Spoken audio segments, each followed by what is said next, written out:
मा कर्म जन्म कथनी करता विचारू, आ सृष्टि में तुझ विना नथी कोई मारू। कोने कहूँ कठण योग तणो बड़ापो,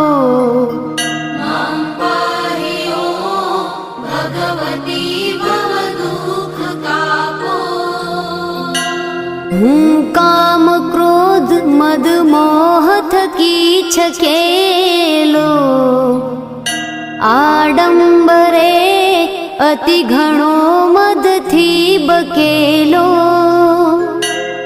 दोषो थकी दूषित ना करी माफ पापो,